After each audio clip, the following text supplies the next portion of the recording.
do que Paulo nos diz. Romanos 12, verso 1 até o verso 8, estaremos lendo esse texto e depois falando alguma coisa sobre o que Paulo diz. Romanos 12, verso 1 até o verso 8. Rogo-vos, pois, irmãos, pela compaixão de Deus, que apresenteis o vosso corpo em sacrifício vivo, santo e agradável a Deus, que é o vosso culto racional. E não vos conformeis com este mundo, mas transformai-vos pela renovação do vosso entendimento, para que experimenteis qual seja a boa, agradável e perfeita vontade de Deus. Porque pela graça que me é dada, digo a cada um dentre vós que não saiba mais do que convém saber, mas que saiba com temperança, conforme a medida da fé que Deus repartiu a cada um.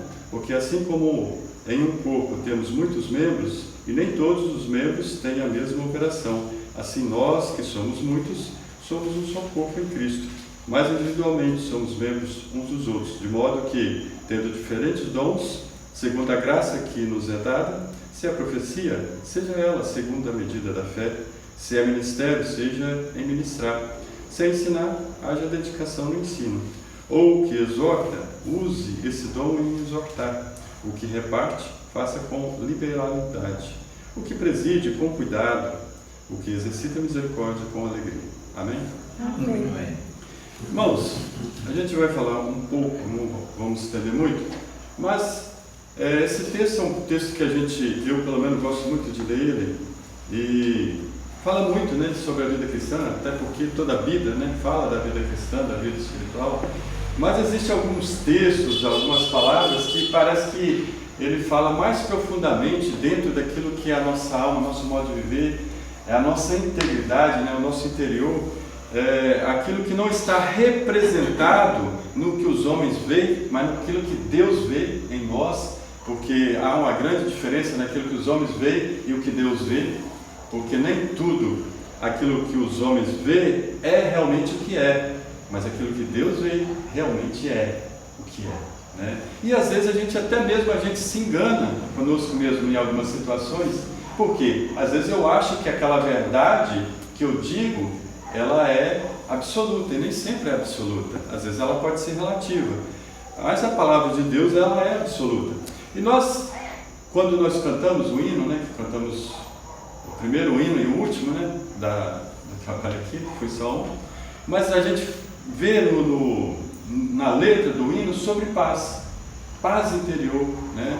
Independentemente daquilo que nós vivenciamos ou vivemos na nossa vida, não há outra motivação pelo qual o cristão já salvo, né? Porque o cristão está lavado. Às vezes a gente costuma usar e falar, o cristão salvo, o cristão não salvo, né? Mas o cristão que conhece a verdade, que foi lavado pelo sangue de Cristo. Então, assim, essa paz interior é a base, porque nós já fomos lavados pelo sangue de Cristo. Então, precisamos ser lavados de novo, uma vez, né? Fomos redimidos pelo sangue de Cristo, fomos perdoados, né? Fomos resgatados. Então, essa paz de Cristo, ela supera todas as circunstâncias que muitas das vezes nós vivemos. É muito comum, isso é normal às vezes, em determinadas situações, a gente ficar frustrados com algumas atitudes de outras pessoas, principalmente da nossa família ou da igreja, de alguém da igreja, porque a gente fica mais frustrado e decepcionado não é com pessoas que estão longe ou pessoas que não têm vínculo com nós, mas é aquelas pessoas que estão mais próximas de nós. E quando a gente tem essa paz de Cristo dentro de nós, ainda que nós sejamos atingidos por essas situações, nós estamos plenos. Uma questão que as pessoas buscam muito, e é muito falado, né, nas mídias, ou mesmo a gente vê como exemplo, né, até mesmo dentro das famílias cristãs, aquilo que virou moda. O importante é ser feliz. E nem sempre o importante é ser feliz, mas ser pleno. Se a gente for olhar a vida de Jesus, a gente vai olhar momentos de angústia, momentos de decepção, né? Ele falando ali, quantas pessoas saíram uma atrás da outra, mesmo sendo amparado pelo próprio Cristo, sendo matado a sua fome física. Mas a hora que ele começa a falar, e começa a falar algumas palavras, que só falava da verdade, né? e aquelas pessoas começam a se retirar, e fica só os discípulos, e ele fala assim: vocês não querem ir também? E eles dizem: tu tem a palavra da verdade, o Senhor tem a palavra da verdade, iremos para onde? Pedro, falando, para onde iremos? Então, irmãos, Cristo, ele passou momentos lá no Monte de Getsemane, suar como gotas de sangue, o anjo vai ali para consolar o Senhor Jesus Cristo. Eu pergunto, será que aquele momento que ele passou ali no Monte de Getsemane, será que foi um momento de alegria, de prazer, de grande felicidade, como pessoa humana? Não, ele sofreu ali. A palavra de Deus, em um dos evangelhos, não sei se é Lucas, que fala que ele se angustiou a tal ponto de suar ali como gotas de sangue. Me parece que uma versão fala gotas mesmo, não fala como gotas, fala que suou gotas de sangue, Então, assim, a gente vai analisar que o importante da vida, principalmente pro cristão, é ser pleno. Claro que nós somos felizes também, mas a base não é a felicidade, porque às vezes eu posso ter falta de alguma coisa, achar que aquilo ali pode trazer felicidade, mas o importante não é isso, o importante é ser pleno, é plenitude. Quantos cristãos foram mortos por causa do Evangelho e sofreram tortura, mas eram plenos? Eles eram pessoas completas. O texto aqui de Romanos 12, verso 1, a gente gostaria de falar alguma coisa sobre entrega. Paulo fala o seguinte, primeiro versículo: rogo-vos, pois, irmãos, pela compaixão de Deus, que apresenteis o vosso corpo. Entrega, apresentar. Essa entrega, ela é acompanhada de fé. A gente não consegue, a gente não tem possibilidade de ter uma entrega plena a Deus se não for pela fé. Porque o próprio Senhor Jesus, ele vai falar lá em Lucas, capítulo 9, verso 23, se alguém quiser vir após mim, negue-se a si mesmo. Negue-se a si mesmo.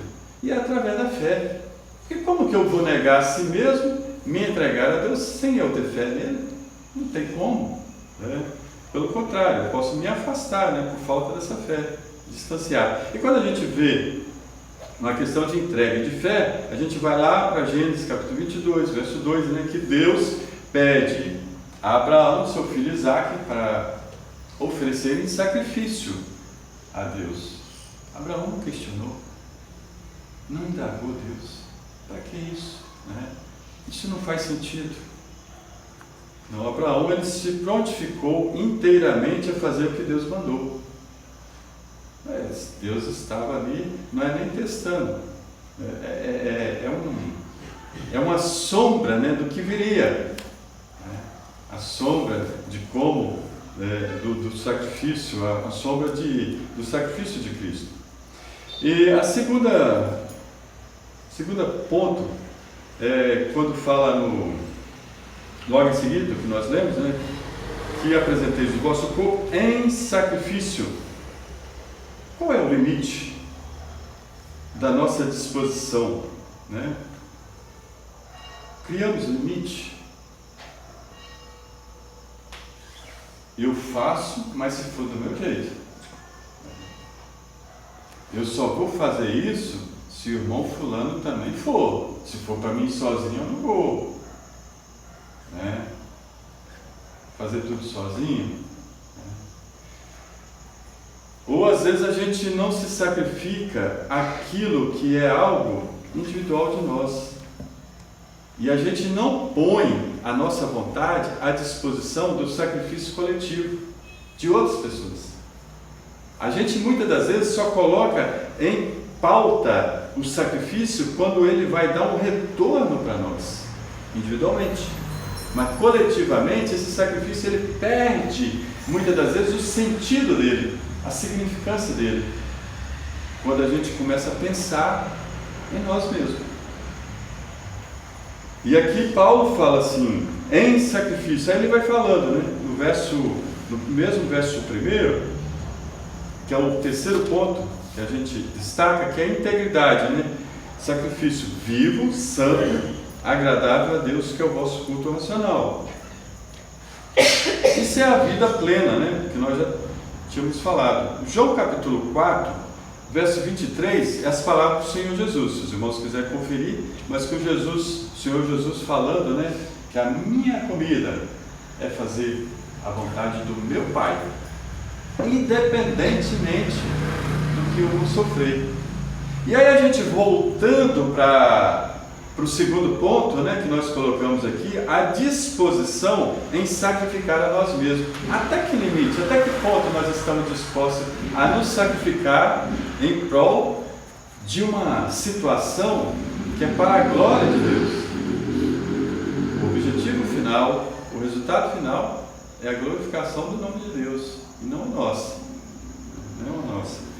E essa integridade, ela está muito mais aprofundada naquilo que nós somos do que o que nós sabemos. Né? E o quarto ponto que a gente gostaria também de passar é a renúncia, verso 2, que ele fala assim: não vos conformeis com este mundo, mas transformai-vos pela renovação do vosso entendimento, para que experimenteis qual seja a boa, agradável vontade, perfeita vontade de Deus. A nossa esperança e comportamento, né, ela deve estar baseada em uma renúncia própria. Hoje, as pessoas que se dizem evangélicas, cristãos, muitas das vezes elas estão mais focadas e baseadas no poder de Deus do que na vontade de Deus. Fala assim, na grande parte, na grande maioria. Porque uma coisa é certa, que o poder de Deus, ele muda a vida da pessoa. Mas a vontade de Deus transforma a vida da pessoa. E às vezes a gente vê assim, fulano estava na igreja e assim, estava indo bem, daí a pouco saiu, foi para o mundo. Talvez ele foi mudado, mas não foi transformado. Ele teve uma experiência com o poder de Deus, mas não teve uma experiência com a vontade de Deus para ser transformado. Porque a transformação, ela é contínua, mas ela precisa ser de dentro para fora, não é uma mudança apenas externa. O quinto ponto, para a gente terminar, que é a questão da humildade, no verso... Aliás, o penúltimo ponto, né, verso 3, porque pela graça que me é dada, digo a cada um dentre vós, que não saibais mais do que convém saber, mas que saiba com temperança, conforme a medida da fé que Deus repartiu a cada um. Né? Questão de humildade, a gente vê isso aí. E não é uma questão de limitação. Paulo não está limitando aqui a não buscar conhecimento, Paulo não está falando isso, mas buscar, na medida da fé, a sabedoria de acordo com aquilo que está em vós. Né? Verso 3. Uma coisa que os irmãos devem já ter visto falar muito, né, que Sócrates dizia, né, que eu sei o que nada sei. Né? Uma filosofia um pouco estranha, mas por quê? Porque ainda que eu souber o máximo possível, de acordo com a minha limitação, vai ter gente que vai saber melhor, mais do que eu, vai ter um conhecimento maior. E a questão da humildade é porque, mesmo que eu saiba algo que outro não saiba, o outro também sabe algo que eu não sei.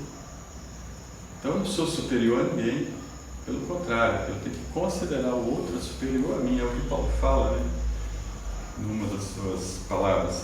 E o último ponto é intensidade, verso 7 e o verso 8, quando Paulo fala com a respeito dos dons, né, ali, que haja dedicação, que haja alegria, né? Faça que exercita os dons, né? Com alegria, com entusiasmo, com motivação, e fazer por fazer, qualquer um faz. Nós não somos qualquer um, não é mesmo? Nós não somos qualquer um, nós somos filhos de Deus, e cabe a cada um de nós estar buscando essa integridade, essa intensidade. essa motivação que vem de Deus. A automotivação, ela pode ser boa.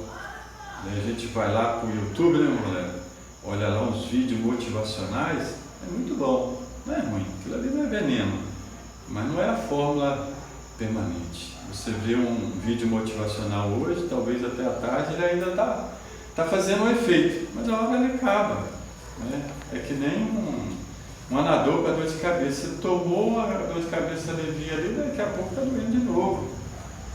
Mas a motivação que vem de dentro para fora, através do Espírito Santo, ainda que alguém possa nos frustrar, decepcionar, ainda que alguém possa tentar, né, fazer isso, a paz de Cristo, ela está dentro de nós.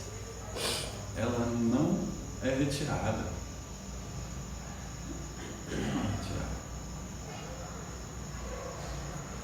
E a gente tem que buscar isso aí. Vida íntegra. Né? Que Deus assim nos abençoe. Vamos estar orando.